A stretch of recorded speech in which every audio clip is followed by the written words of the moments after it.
All my years of traveling and hiking through nature, especially in the forest and desert, it was really fun.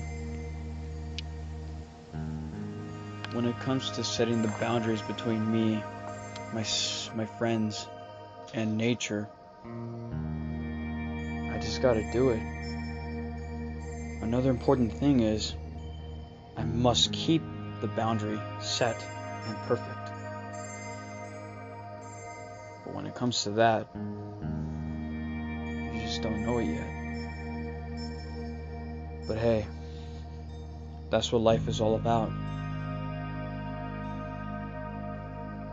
But in reality, I have a life full with not just imagination, but with nature.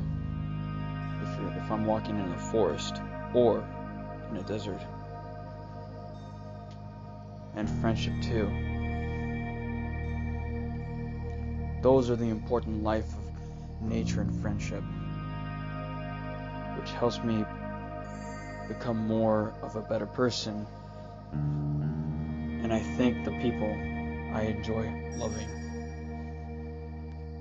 That is my main goal of setting the boundaries within the life of nature and friendship.